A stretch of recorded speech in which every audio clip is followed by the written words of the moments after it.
I've always dreamed of having my own garden. But for most of my adult life, I've lived in apartments and rental homes where I haven't had an outdoor space to bring that dream to life.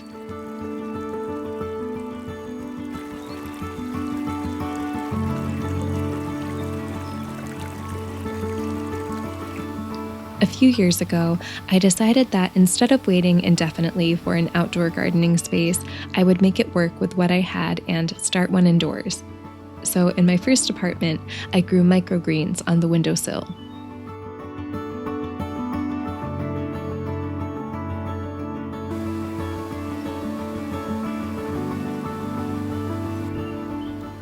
They were the first plants I'd ever grown from seed indoors, and I remember being so excited when I saw little green sprouts beginning to pop through the soil.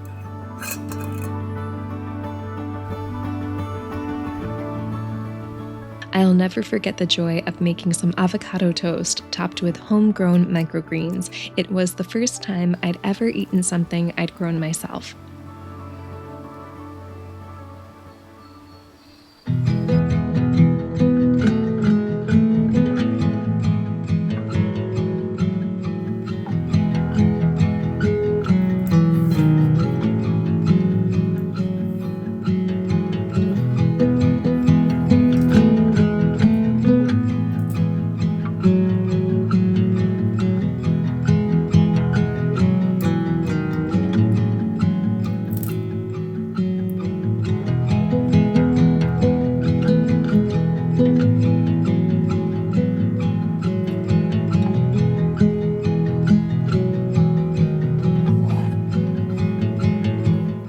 My first year of gardening here in my current home, I had a lot more windowsill space, and I was really looking forward to growing more plants. I was so optimistic about it, but my garden didn't hold up for long. Many of the plants I chose weren't getting enough sunlight, and one by one, they began to wither.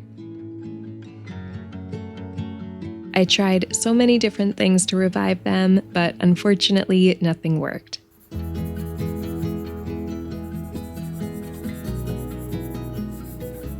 And even earlier this year, I tried to grow lemon balm on my windowsill, but after several attempts, I couldn't even get it to sprout seedlings.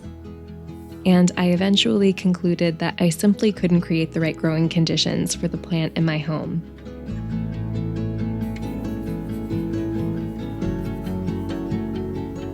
In all honesty, I've had more downs than ups with my little indoor gardens over the years, but I still haven't lost my desire to grow one, and I don't think I ever will.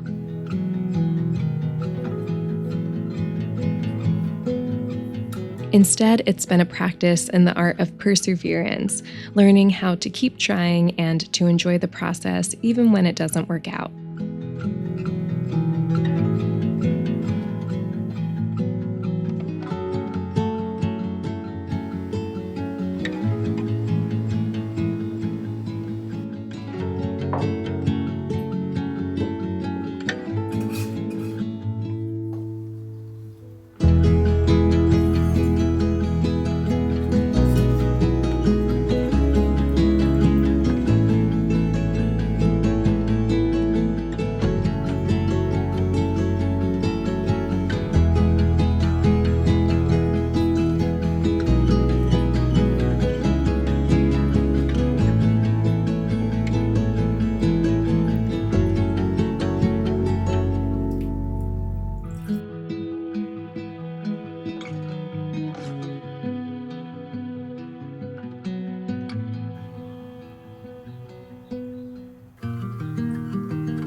This experience has taught me so much about creativity and life in general, because the same skills you need for gardening, like patience and resilience, are the same ones you need to keep growing in life, even when progress feels slow or impossible.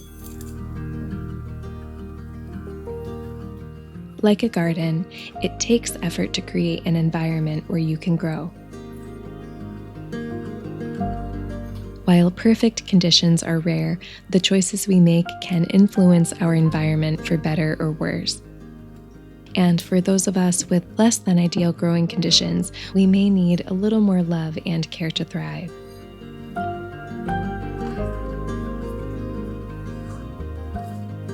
While building resilience is definitely important, I think that when our environment is too challenging for too long, it's easy to feel stuck or to blame ourselves for not growing fast enough. But my garden has taught me that all plants need different environments to grow. The same conditions that would help a succulent thrive are the same that would cause a fern to struggle. If a fern begins to wilt in dry soil, we don't blame the fern. We look at its environment and see what can be changed. And I think it's important to treat ourselves with the same gentleness and understanding.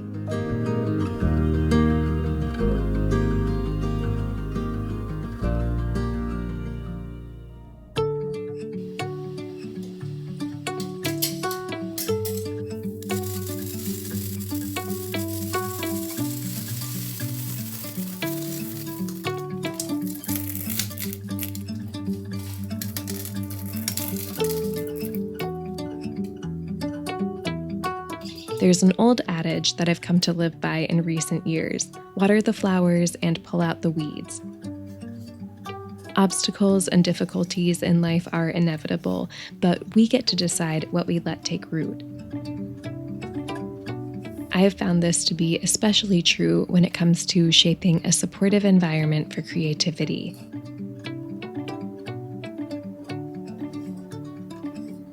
In my own experience, I've learned that helpful feedback is vital to my growth as an artist, but destructive criticism or insults don't serve a purpose in my growth, so I don't allow them to take root.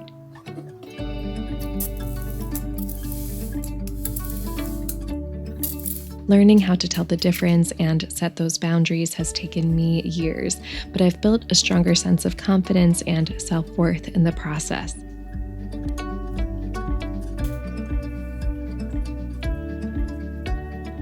We so often give more energy to the negative relationships or areas of our lives than the positive ones. But when I've focused on watering the flowers instead of the weeds, I've been able to cultivate a lot more beauty in my life.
Audrey Hepburn once said, "To grow a garden is to believe in tomorrow."